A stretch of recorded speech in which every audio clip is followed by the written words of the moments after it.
प्यारे दोस्तों, कैसे हो आप सभी। उम्मीद करता हूँ आप सभी अच्छे होंगे। दोस्तों, आज हम आपके लिए दयालु परी की कहानी लेकर आए हैं। कहानी बहुत ही सुंदर है, तो कहानी को पूरा देखना। किसी नगर में एक अमीर आदमी रहता था। उसके पास बहुत पैसा था। शहर भर में उसका बहुत नाम था। किंतु इतना सब होते हुए भी उसमें घमंड नहीं था। वह दीन दुखियों की सहायता किया करता था। उसकी हवेली में मांगने वालों की हमेशा भीड़ लगी रहती थी। पर दूसरों को खुशी देने वाला वह अमीर हमेशा उदास उदास दिखाई पड़ता था। वह ही नहीं, उसकी पत्नी भी हमेशा चिंता में डूबी रहती थी। इसका कारण था उनके घर में संतान का ना होना। दोनों पति पत्नी यही सोचते रहते थे कि उनके बाद इस सारी धन दौलत का क्या होगा। उनकी हवेली के साथ एक बहुत खूबसूरत बगीचा भी था। उस बगीचे में संगमरमर की बनी हुई कई आदमकद मूर्तियां खड़ी थी। अमीर की पत्नी को सलीके से ज़िंदगी बिताने का बेहद शौक था। इसलिए उसने बगीचे में परियों की मूर्तियों के पास उन्हें बैठने के लिए खूबसूरत जगह बनवाई हुई थी। यहाँ अनेक रंग बिरंगे फूल खिले थे। अमीर की पत्नी माली से फूलों की मालाएं बनवाती और स्वयं आकर परियों के गले में पहनाया करती थी। एक दिन अमीर की पत्नी संतान की चिंता में बहुत ही उदास थी। उस दिन उसका जन्मदिन भी था। वह चुपचाप बगीचे में आकर बैठ गई और मन ही मन सोचने लगी, बिना संतान के भी कोई गृहस्थ जीवन है।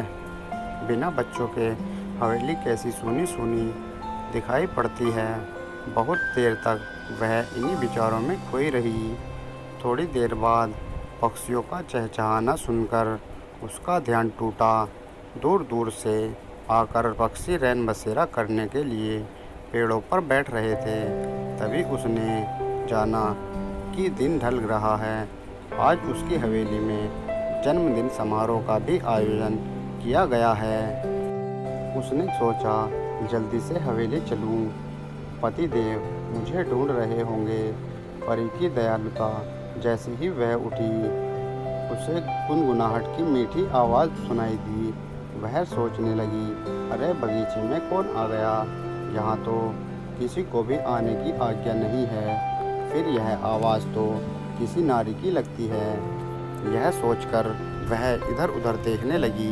तभी श्वेत वस्त्र धारण किए एक बहुत सुंदर लड़की उसके सामने आ खड़ी हुई। उसे देखकर अमीर की पत्नी को आश्चर्य हुआ कि बाग में परियों की प्रतिमाओं में से एक परी का जो मुकुट था, वैसा ही मुकुट और ताज़े फूलों की माला इस लड़की ने पहन रखी थी। क्यों मुझे पहचाना नहीं? मुस्कुराकर लड़की ने पूछा। सुनकर भी गृह स्वामिनी चुप खड़ी रही। उसे कुछ सूझ ही नहीं रहा था कि वह उत्तर क्या दे। फिर वह बोली, कैसे पहचानूंगी? मैं तुम्हें पहली बार देख रही हूँ। तुम इतनी सुंदर हो, इस शहर की तो नहीं लगती। कहाँ से आई हो? लड़की बोली, रहने वाली तो मैं परी लोक की हूँ, मगर तुम्हारे बाग में भी तो हम रहती हैं। तुमने जो प्रतिमाएं लगाई हैं वे हमें बहुत अच्छी लगती हैं। अक्सर पूनम की रात में हम इस बाग में आते हैं। तुम परियों से भी प्यार करती हो ना? अमीर की पत्नी गौर से उस लड़की को देखती हुई बोली, तो तुम परी हो, तभी इतनी सुंदर हो। तुम्हारे छोटे छोटे पंख कितने सुंदर लग रहे हैं। मुझे सचमुच परियां बहुत अच्छी लगती हैं। तुम मुझे बहुत पसंद हो। परी बोली, मगर परियां तो फूलों की तरह हंसती खिलखिलाती रहती हैं। तुम परियों को प्यार तो करती हो, फिर इतनी उदास क्यों रहती हो? हमारी तरह खिलखिलाकर हंसो। यह सुनकर अमीर की पत्नी का दुख उसकी आंखों में भर आया। उसकी आंखों से आंसू टपक पड़े। फिर उसने अपने सारे दुखों को परी के सामने उड़ेल कर रख दिया। दुखी मत हो, परी बोली, मैं तुम्हारी इच्छा पूरी करूंगी। सुनकर अमीर की पत्नी बोली, क्या तुम सचमुच मुझे संतान दे सकती हो?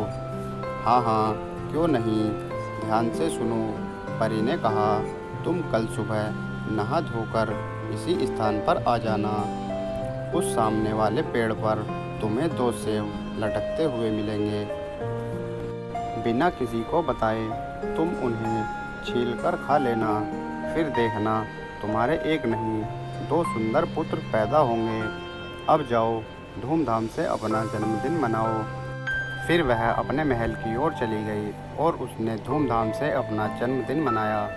फिर दूसरे दिन अमीर की पत्नी नहाकर बिना किसी को बताए सीधे बाग में पहुंची। वह जल्दी से जल्दी सेब देखना और खाना चाहती थी। सामने ही पेड़ पर उसे 2 सेब लटकते दिखाई दे गए। सेबों को देखकर अमीर की पत्नी खुश हो गई।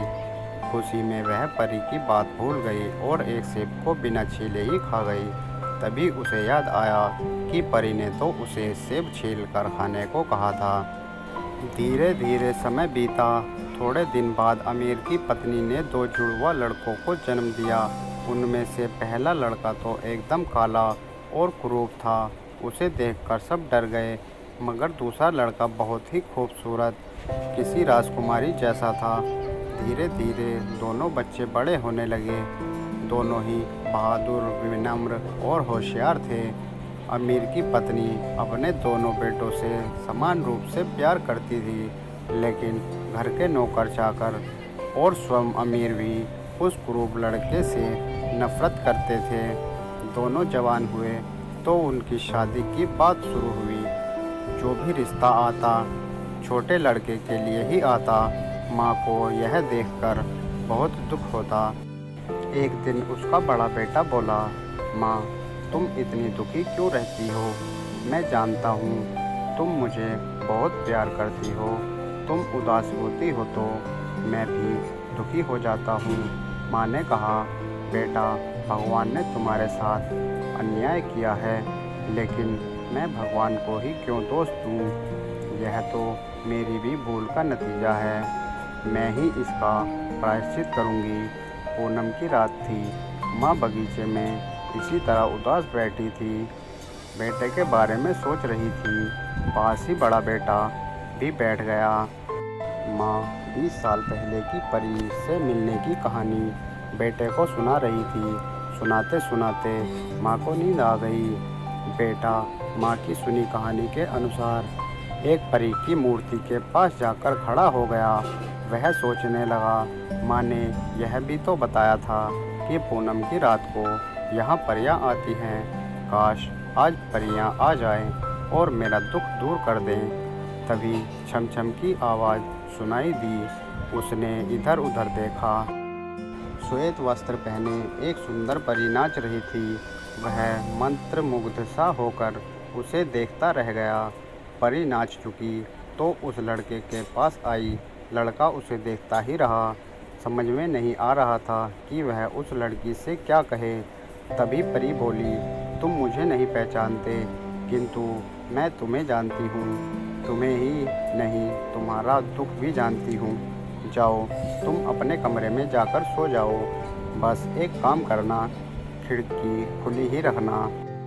जब तुम सुबह उठोगे तो तुम्हारा दुख दूर हो चुका होगा। इतना कहकर परी चली गई। लड़का कमरे में आकर सो गया। रात को उसे लगा जैसे खिड़की से आती दूधिया किरणें उसके शरीर को ठंडक पहुंचा रही हैं। वह एक बार को सिहर उठा, फिर करवट बदलकर सो गया। सुबह जब वह बहुत देर तक नहीं उठा तो माँ ने आकर उसके कमरे का दरवाज़ा खटखटाया। लड़के ने दरवाज़ा खोला तो माँ हैरान होकर बोली, तुम कौन हो और इस कमरे में क्या कर रहे हो? बेटा बोला, माँ, तुमने मुझे नहीं पहचाना। मैं तुम्हारा लाडला, तुम्हारा बड़ा बेटा ही तो हूँ। लड़का बोला, बेटे, सच तुम मेरे बेटे हो? फिर तो यह चमत्कार हो गया। जाकर शीशे में अपना चेहरा तो देखो। माँ खुशी से बोली। दोनों माँ बेटे दौड़कर शीशे के सामने गए। दोनों की खुशी का ठिकाना ना रहा और फिर वे अपनी ज़िंदगी अच्छे से गुजर बसर करने लगे। तो दोस्तों, हमारी कहानी यहीं पर ख़त्म होती है। प्यारे दोस्तों, हम YouTube पर नए हैं और मेहनत से काम कर रहे हैं, तो दोस्तों प्लीज़ सपोर्ट कीजिएगा और अगर आपको हमारी ये कहानी पसंद आई हो तो प्लीज़ वीडियो को लाइक कर देना और कमेंट करके हमें ज़रूर बताना कि आपको हमारी ये वीडियो कैसी लगी। और अगर आपने अभी तक हमारे इस YouTube चैनल को सब्सक्राइब नहीं किया है तो प्लीज़ चैनल को सब्सक्राइब करके घंटी को भी दबा के रखें, क्योंकि हम आपके लिए इसी तरह की वीडियोज़ नई नई कहानियों के साथ लाते रहते हैं।